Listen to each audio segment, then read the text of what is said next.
What's going on, guys? Welcome back to my channel. If you are new, my name is Alatorre. Join the family, hit that subscribe button. I would love to have you as long as you promise, always promise, to keep it positive.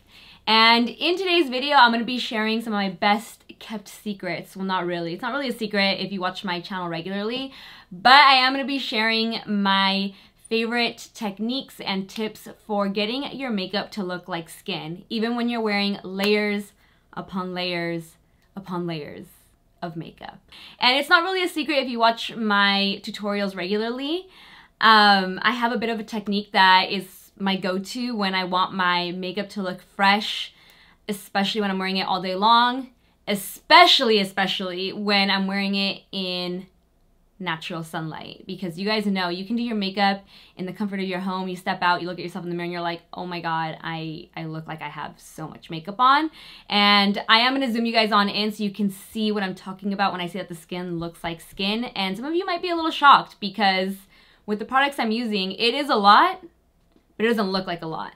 Estée Lauder is sponsoring today's video. Shout out Estée Lauder, thank you so much. I'm going to be showing you guys their Revitalizing Supreme Plus Moisturizer. It is packed with my favorite hydrating skincare ingredient, hyaluronic acid. It is also anti-aging, so it has a little bit of everything. And my skin, I'm sure you guys have heard me talk about it over and over again. Whenever I'm going through a rough patch with my skin, I feel like I can't stop talking about it. So I'm sure you've heard me say in my videos on Instagram that my skin is currently so dry, and I didn't change anything in my routine, so I don't know what could have caused it. So when Estée Lauder reached out and asked if I wanted to try this moisturizer, I was like, yes, please, because I don't know what's going on with my skin.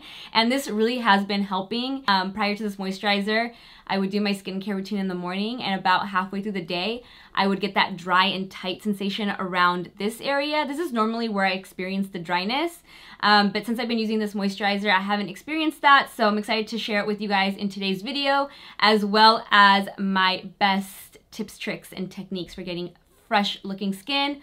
One of the major factors being prepping it accordingly with the right moisturizer. So let's get straight into this video. When it comes to using my fingertips to apply my foundation, the only thing I use to prep my skin is a moisturizer. And why is that?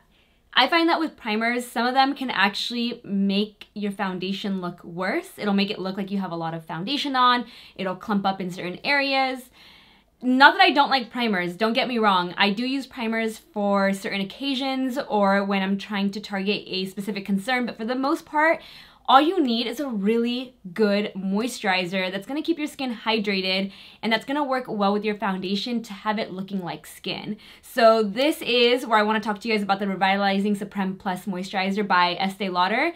It's a very unique texture, unlike any other moisturizer that I own. I'm actually gonna zoom you guys on in to apply it so I can show you, because I think that this doesn't do it justice. So let's zoom you on in so you can see the texture of this guy. Now that I've zoomed you guys on in with this macro lens, you can see all my pores, my nose hairs, my mocos. You can see it all. And best of all, you can see the true texture of this Revitalizing Supreme Plus Moisturizer. It's so unique. I'm going to apply it on camera while I talk to you guys a little bit about it. See this texture? It's almost like a gel cream hybrid. It's not a heavy cream. It's not a super light gel. It's somewhere in between. It's very, very silky and creamy to the touch, but it doesn't feel heavy. So I feel like any skin type can use this moisturizer. And my favorite part is that it contains a ton of hyaluronic acid. You guys know I love hyaluronic acid in my skincare.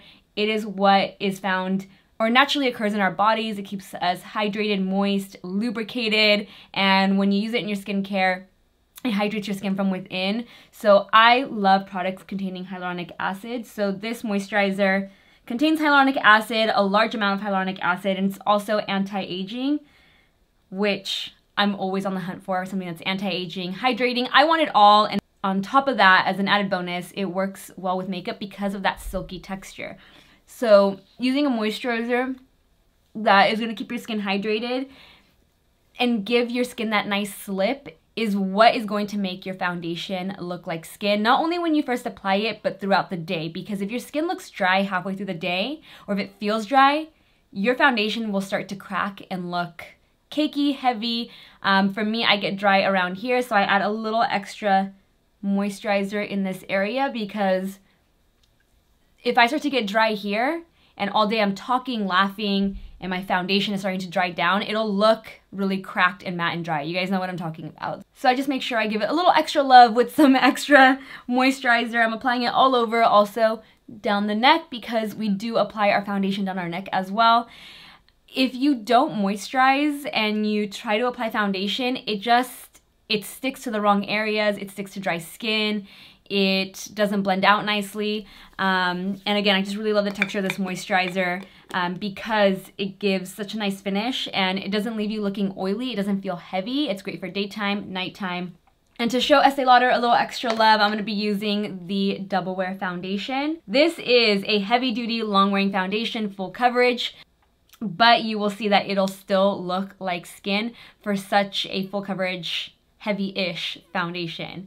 So I'm going to go ahead and dispense a little on my fingertips. It might be a little dark because I feel like I've lost my tan. I need to get back in the sun, but I'm going to balance it out with highlighter. But I'm going to apply a little bit or dispense a little onto the back of my fingertip like this and work in small sections with small amounts of foundation. So I'm going to start right here. So I work it in circular motions onto the skin. Make sure you get the ear, behind, down the neck. And look at that. See how the foundation is going on very skin-like? But when you do use your fingers, you get some streaking. So I do use a sponge. Any beauty sponge should work.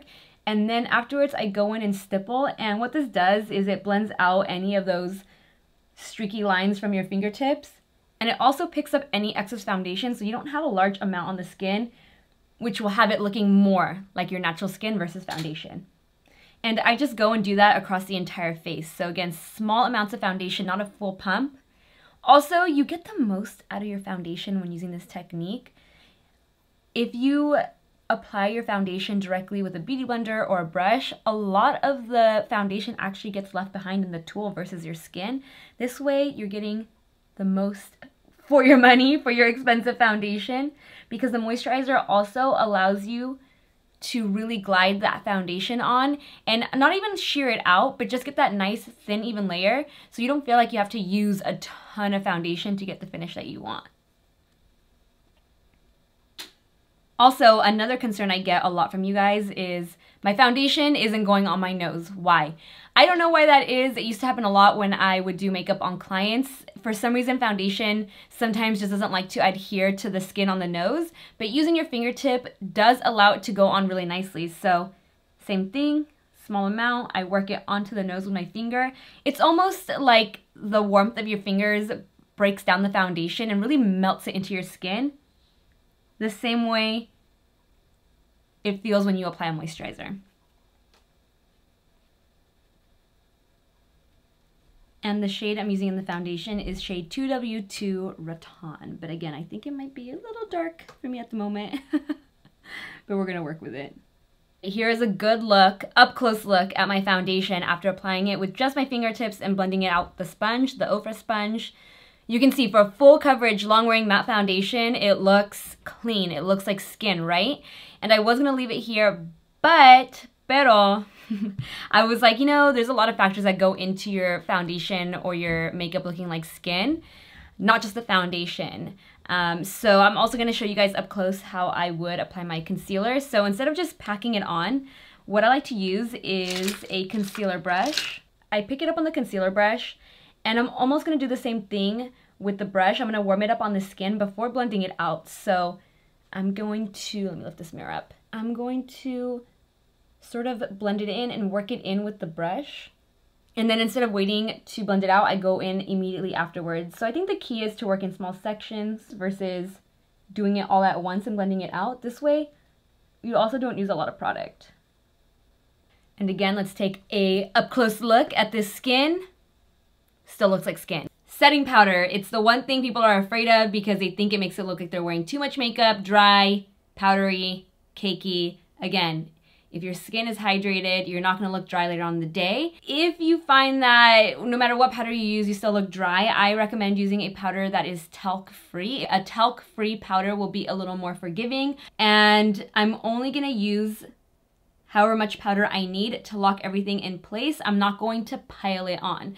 So I am picking it up on the sponge, the same one that I used to apply my foundation. It's damp. And I'm only gonna set the areas that crease. So for me, it's underneath the eyes. And again, if you have issues with your foundation not sticking on your nose or separating in the day, also press the powder into that area. There really isn't a need to completely douse yourself or cover yourself in powder, just the areas that really need it.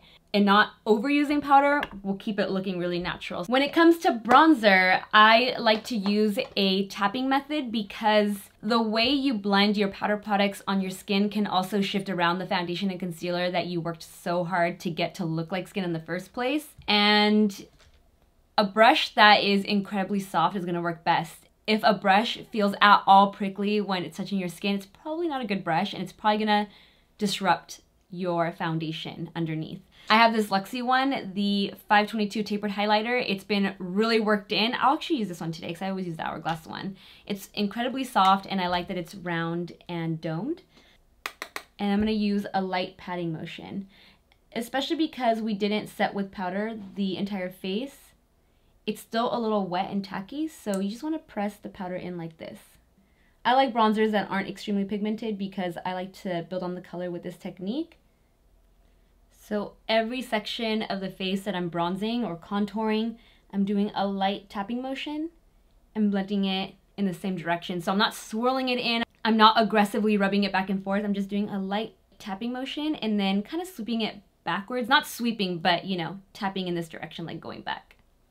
I'm sure a lot of you have been told that you're not supposed to apply liquids or creams after you've set with powder, but creams and liquid highlighters and blushes look more natural and skin-like than powders, especially highlighters. I've been really into cream highlighters. I'm going to dispense it on the back of my hand like so and really work it into the bottom part of the Beauty Blender and lightly, very, very lightly press it onto the high points of the face like that. See that? Rules are meant to be broken.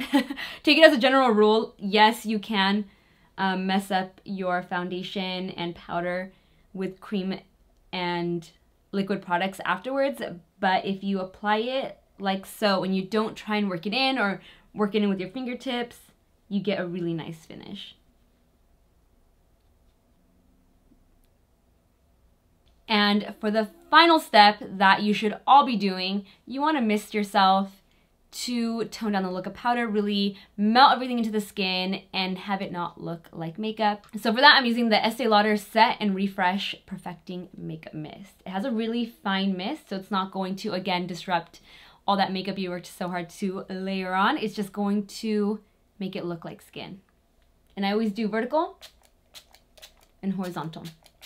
And thank you, Patrick Ta, for your fan. It always comes in handy. I went off camera to finish this makeup. If you guys like what you see, comment down below and I will of course film it for you. Anytime I do a pro makeup tips series video, I focus on the technique, not so much the makeup, but of course if you like it, I can't leave you guys hanging.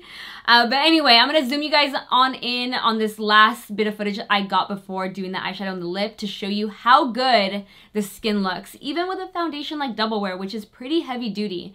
And the fact that the skin still looks this fresh and looks like skin is incredible. So prep your skin right, use the right techniques, and you too will have good looking skin with or without makeup. Comment down below if you've tried any of my techniques in the past, what your thoughts were. If you have any questions, I will try to answer them as best as I can. And I'm gonna leave it here for now. If you guys enjoyed this video, make sure to give it a like, share it, subscribe, hit that notification bell, and I will see you in the next one. Bye guys. Mwah.